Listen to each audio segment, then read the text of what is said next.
Oh, baik, saya akan menjelaskan tentang teori ekonomi. Teori ekonomi adalah kerangka kerja fundamental yang membantu kita memahami bagaimana masyarakat mengalokasikan sumber daya yang langka untuk memenuhi kebutuhan dan keinginan yang tak terbatas. Ini adalah ilmu yang mempelajari pilihan yang kita buat dalam menghadapi kelangkaan, baik sebagai individu, perusahaan, maupun pemerintah. Apa itu teori ekonomi? Teori ekonomi adalah seperangkat prinsip, konsep, dan model yang digunakan untuk menjelaskan bagaimana sistem ekonomi bekerja, terutama bagaimana individu, rumah tangga, dan perusahaan membuat keputusan terkait sumber daya yang tak terbatas. Tujuan dari teori ekonomi yaitu menjelaskan fenomena ekonomi seperti inflasi, pengangguran, pertumbuhan ekonomi, memprediksi perilaku ekonomi berdasarkan data yang asumsi tertentu, memberikan dasar untuk kebijakan ekonomi pemerintah dan keputusan bisnis.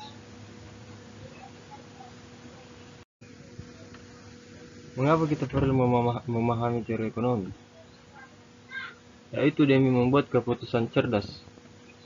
Bagaimana pasar bekerja, mengapa harga berubah, akan membantu Anda membuat keputusan finansial yang lebih baik. Menganalisis kebijakan publik. Teori ekonomi memberikan alat untuk mengevaluasi dampak kebijakan pemerintah terhadap masyarakat dan ekonomi. Memahami dunia. Dari inflasi hingga perdagangan internasional, teori ekonomi membutuhkan kekuatan yang untuk membentuk dunia kita.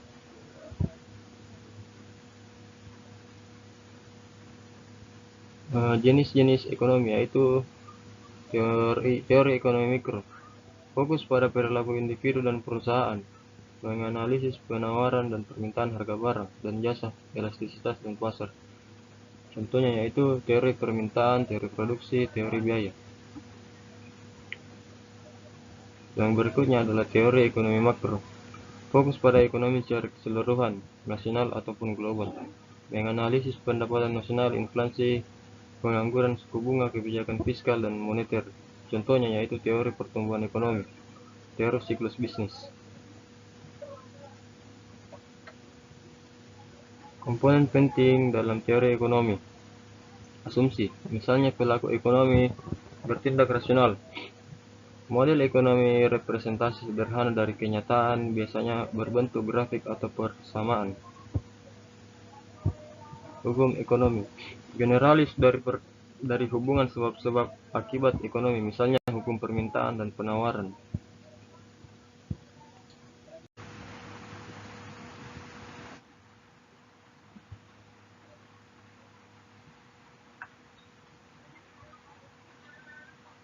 Konsep dasar ekonomi, kelangkaan, pilihan, dan biaya. Oportunitas. Kelangkaan, sumber daya yang terbatas seperti tanah, tenaga kerja, modal, kewirausahaan.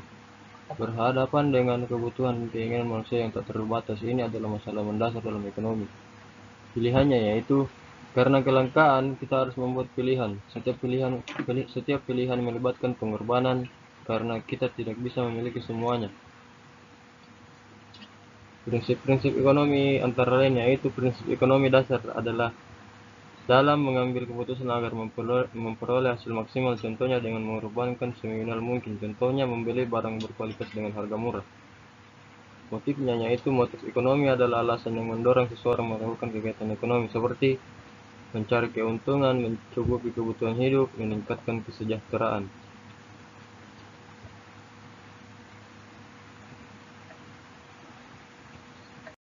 Baik, selanjutnya adalah ekonomi mikro, yaitu perilaku individu dan pasar. Ekonomi mikro berfokus pada perilaku agen ekonomi individual seperti rumah tangga, perusahaan, dan pemerintah dalam membuat keputusan dan berinteraksi di pasar. Ini menganalisis bagaimana harga ditentukan, bagaimana sumber daya dialokasikan, dan bagaimana pasar beroperasi secara efisien atau tidak efisien. Ekonomi mikro adalah cabang ilmu ekonomi yang mempelajari perilaku individu, rumah tangga, dan perusahaan dalam membuat keputusan ekonomi, serta bagaimana keputusan tersebut mempengaruhi penawaran dan permintaan barang dan jasa di pasar. Permintaan dan penawaran.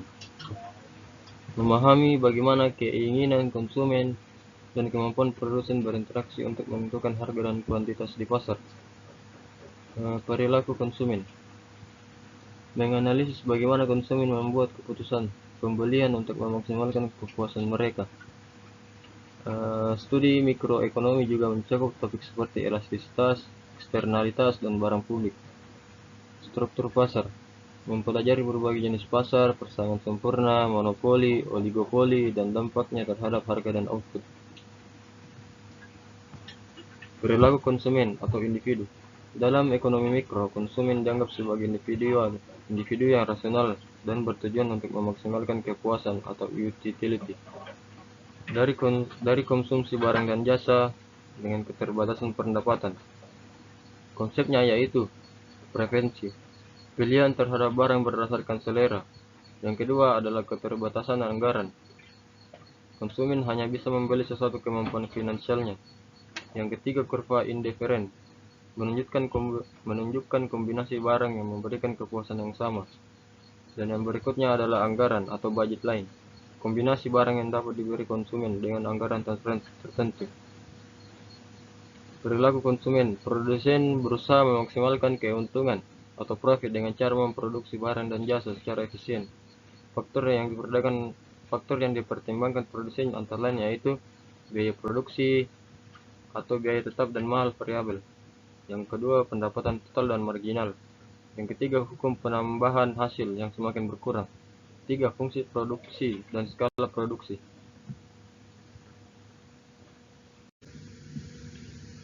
Representasi visual teori ekonomi atau kurva-kurva penting.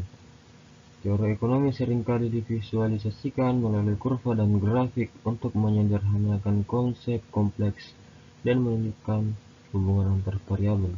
Memahami kurva-kurva ini sangat penting untuk menganalisis dan memprediksi perilaku ekonomi. Ekonomi makro atau kinerja ekonomi nasional. Ekonomi makro mempelajari fenomena ekonomi dalam skala besar seperti pertumbuhan ekonomi, inflasi, pengangguran, dan kebijakan moneter serta fiskal. Antara lain yaitu produk domestik bruto atau PDB, ukuran total nilai barang dan jasa yang diproduksi dalam satu negara selama periode tertentu. Inflasi, kenaikan tingkat harga umum barang dan jasa, mengurangi daya beli uang. Yang ketiga adalah pengangguran, proporsi angkatan kerja yang tidak memiliki pekerjaan secara aktif mencari pekerjaan. Dan yang terakhir adalah kebijakan moneter dan fiskal, alat yang digunakan pemerintah untuk mempengaruhi suku bunga dan pengeluaran pemerintah. Pengertian ekonomi makro. Ekonomi makro adalah cabang ilmu ekonomi yang mempelajari perilaku ekonomi secara keseluruhan atau agregat. Fokusnya adalah pada variabel ekonomi nasional seperti pendapatan nasional, inflasi, pengangguran, pertumbuhan ekonomi, dan kebijakan pemerintah. Tujuan dari ekonomi makro yaitu ekonomi makro bertujuan untuk mencapai stabilitas dan pertumbuhan ekonomi melalui yang kesatu adalah pertumbuhan ekonomi yang berkelanjutan, dan yang kedua tingkat pengangguran rendah, ketiga stabilitas harga atau inflasi terkendali, yang keempat neraca pembayaran yang seimbang, dan yang terakhir adalah distribusi pendapatan yang adil. Indikator kerja ekonomi nasional. Produk domestik bruto atau PDB atau GDP, ukuran nilai total barang dan jasa yang diproduksi dalam suatu tahun. Pertumbuhan PDB menunjukkan pertumbuhan ekonomi suatu negara. B. Pendapatan nasional, total pendapatan yang diterima oleh seluruh faktor produksi dalam satu negara, termasuk GNP atau Gross National Product, NNP atau Net National Product, dan NI adalah National Income. Inflasi, antara lain yaitu kenaikan tingkat barang dan harga jasa secara umum dan terus-menerus, diukur dengan indeks harga konsumer atau IHK. Inflasi yang tinggi mengurangi daya beli masyarakat. Dan D. Tingkat pengangguran.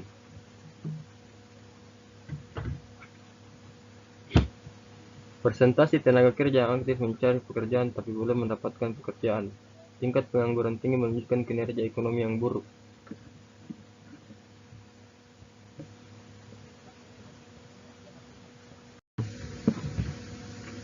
Aliran pemikiran ekonomi utama, klasik hingga Keynesian.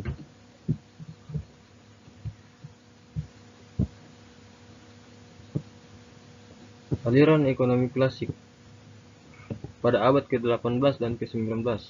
Tokoh utamanya yaitu Adam Smith atau julukannya sebagai The World of Nation pada tahun 1776. Dan berikutnya adalah David Ricardo, Thomas Malthus, Jean-Baptiste Say. Adapun pemikiran dari orang-orang tersebut antara lain adalah pasar bersifat efisien dan dapat mengatur dirinya sendiri atau invisible hand. Campur tangan pemerintah sebaiknya minimal atau laissez-faire. Hukum Say atau Supply creates its own demand. Fokus dan yang berikutnya adalah konsep pada produksi, pertumbuhan, dan distribusi pendapatan. Konsep kunci yaitu spesialisasi dan pembagian kerja. Berikutnya adalah teori nilai kerja atau labor theory of value. Dan yang terakhir adalah akumulasi modal sebagai kunci pertumbuhan. Nomor 2. Ekonomi neoklasik pada abad ke-19. Tokoh utamanya adalah Alfred Marshall, William Jevons, Karl Mengers, Leon Wohlers. Adapun ciri-ciri pemikirannya antara lain fokus pada analisis marginal atau marginal utility, menganalisis penentuan harga dan keseimbangan pasar. Konsumen dan produsen berperilaku rasional. Pasar tetap dianggap efisien, namun lebih banyak perhatian dan mekanisme permintaan dan penawaran. Adapun konsep kuncinya yaitu kurva permintaan dan penawaran elastisitas, hukum penurunan marginal atau utility. Yang ketiga, aliran Keynesian pada tahun 1930-an atau abad ke-20, era depresi besar. Tokoh utamanya yaitu John Maynard Keynes. Ciri-ciri pemikirannya yaitu pasar tidak selalu efisien, terutama dalam jangka waktu pendek. Permintaan agregat adalah faktor utama dalam menentukan output dan lapangan kerja.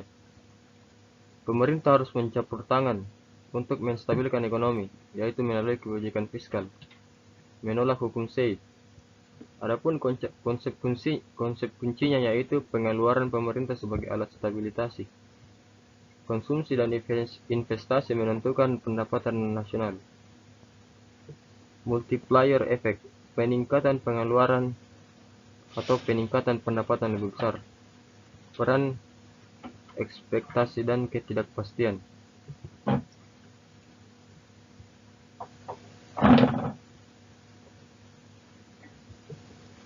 4.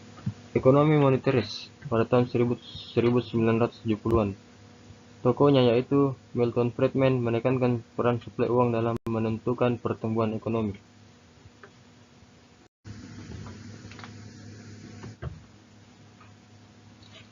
Baik, dan yang berikutnya adalah evolusi teori ekonomi atau behavioral hingga digital. Ekonomi behavioral mengintegrasikan psikologi ke dalam ekonomi untuk memahami bagaimana bias kognitif dan emosi mempengaruhi keputusan ekonomi, misalnya konsep framing dan nudging.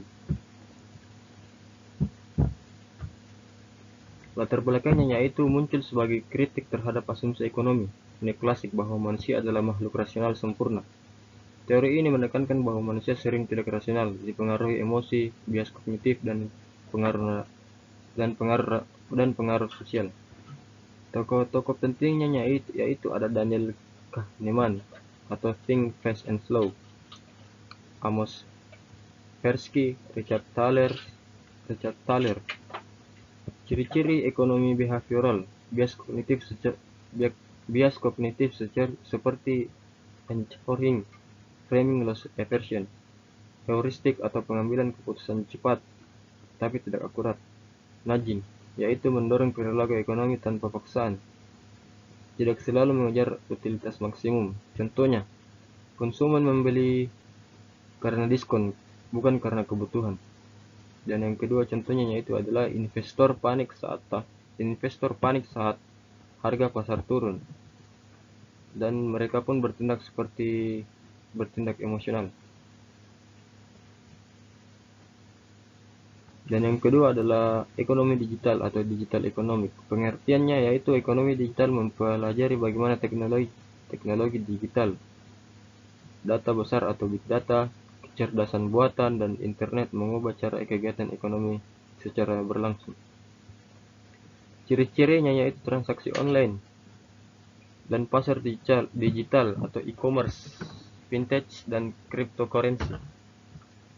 Platform digital sebagai pelaku utama, seperti Google, Tokopedia, dan Gojek.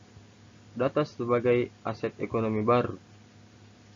Algoritma dan AI mempengaruhi pilihan konsumen. Contohnya yaitu gig ekonomi seperti Gojek, Grab, freelance digital, digital marketing dan personalisasi iklan, e-wallet dan pembayaran tanpa uang tunai, blockchain atau smart contract. Adapun konsepnya dalam dunia digital yaitu network effect. Semakin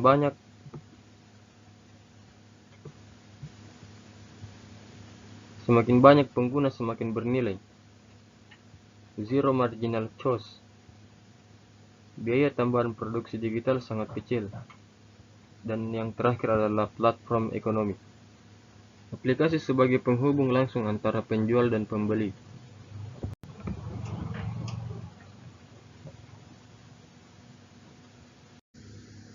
Adapun kritik dan batasan ekonomi modern. Asumsi rasionalitas. Banyak teori mengasumsikan agen ekonomi terlalu rasional, padahal dalam kenyataannya, keputusan sering dipengaruhi emosi atau ambias. Keterbatasan prediksi. Ekonomi sering kesulitan memprediksi krisis atau perubahan besar karena banyaknya variabel dan sifat dinamis sistem. Model yang terlalu sederhana.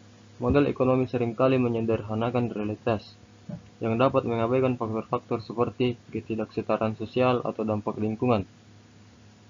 Bias ideologis. Beberapa kritik menyoroti bahwa teori ekonomi mencerminkan bias ideologis atau kepentingan secara sepihak.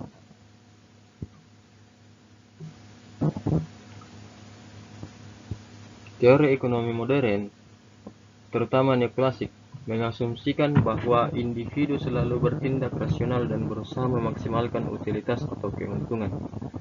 Kritiknya yaitu dalam kenyataannya manusia seringkali tidak rasional. Mereka dipengaruhi emosi, kebiasaan, tekanan sosial, dan informasi yang tidak sempurna. Hal ini diungkapkan oleh ekonomi behavioral yang menunjukkan bahwa adanya bias kognitif dan heuristik dalam pengambilan keputusan. Mengabaikan ketimpangan dan ketidakadilan sosial. Penjelasan bahwa teori ekonomi modern hanya fokus pada pertumbuhan ekonomi dan efisiensi, bukan pada distribusi kekayaan. Kritiknya yaitu teori ekonomi sering gagal menjawab masalah kemiskinan, kesenjangan sosial, dan pengangguran jangka panjang. Bahkan pertumbuhan yang tinggi bisa menyembunyikan ketimpangan struktural. Terlalu bergantung pada model matematis. Penjelasannya yaitu ekonomi modern menggunakan model matematika yang kompleks untuk menjelaskan perilaku pasar dan prediksi ekonomi. Kritiknya yaitu model ini terlalu abstrak, seringkali tidak realistis dan tidak fleksibel dalam merespon dinamika ekonomi global. Krisis keuangan pada tahun 2008 menjadi contoh di mana model-model ini gagal memprediksi dan mengantisipasi keruntuhan pasar. Asumsi pasar sempurna dan informasi lengkap. Penjelasannya yaitu teori ekonomi modern berasumsi bahwa pasar adalah kompetitif sempurna dan semua pelaku memiliki informasi yang sama. Kritiknya dalam kenyataannya pasar sering mengalami yaitu monopoli atau oligopoli. Asimetri informasi sebagian pihak atau lebih banyak. Dan yang terakhir adalah kegagalan pasar atau eksternalitas barang dan publik. Terlalu fokus pada jangka pendek. Penjelasannya yaitu banyak kebijakan ekonomi modern mengejar pertumbuhan, PDB, dan inflasi rendah tanpa memperhatikan keberlanjutan jangka panjang. Kritiknya yaitu mengabaikan aspek lingkungan dan sumber daya alam, belum cukup menjawab isu perubahan iklim dan keberlanjutan ekonomi. Dan yang terakhir adalah tidak responsif terhadap perubahan teknologi dan digitalitas. Penjelasannya yaitu beberapa teori ekonomi belum mampu mengakomodasikan secara utuh perubahan struktur ekonomi digital seperti e-commerce, AI, cryptocurrency, dan platform digital. Kritiknya yaitu model lama sulit menjelaskan network effect, zero marginal cost, dan ekonomi platform yang kini didominan. Studi kasus atau aplikasi teori ekonomi dalam kebijakan publik. Kebijakan upah minimum. Teori ekonomi mikro digunakan untuk menganalisis dampak upah minimum terhadap harga pasar, tenaga kerja, tingkat pengangguran, dan pendapatan pekerja. Kebijakan fiskal selama resesi. Teori Keynesian sering menjadi dasar bagi pemerintah untuk meningkatkan pengeluaran atau pemotongan pajak guna merangsang permintaan agregat. Teori ekonomi memberikan kerangka kerja yang kuat untuk merancang dan mengevaluasi kebijakan yang bertujuan untuk meningkatkan kesejahteraan masyarakat. Latar belakangnya yaitu pemerintah Indonesia selama bertahun-tahun memberikan subsidi terhadap bahan bakar minyak atau BBM dengan tujuan menjaga daya beli masyarakat, menekan inflasi, meningkatkan kesejahteraan rakyat. Namun subsidi BBM juga menimbulkan berbagai dampak ekonomi, sehingga kebijakan ini menarik untuk dianalisis dari perspektif teori ekonomi. Teori ekonomi yang digunakan, teori permintaan dan penawaran.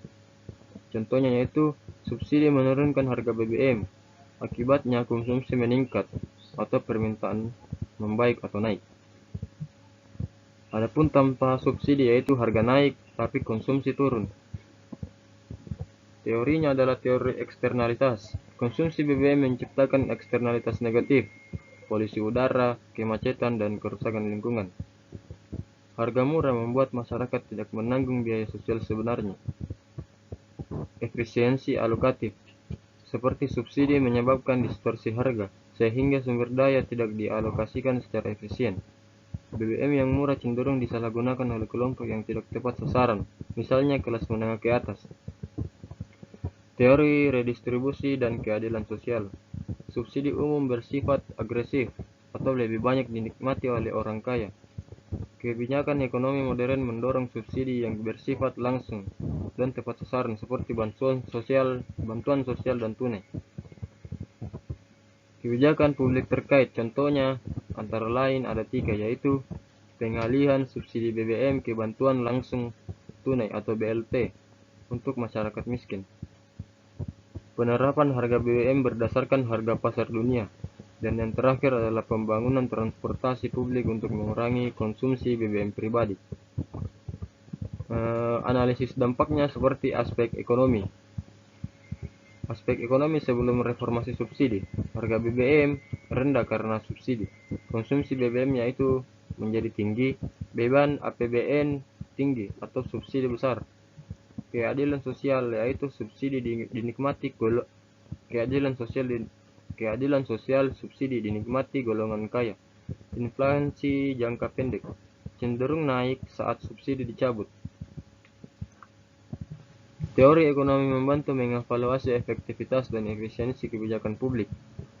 Subsidi BBM secara teori tidak efisien dan tidak adil jika tidak tepat sasaran. Kebijakan yang berbasis teori ekonomi dan data memungkinkan pengambilan keputusan yang lebih rasional dan berkelanjutan.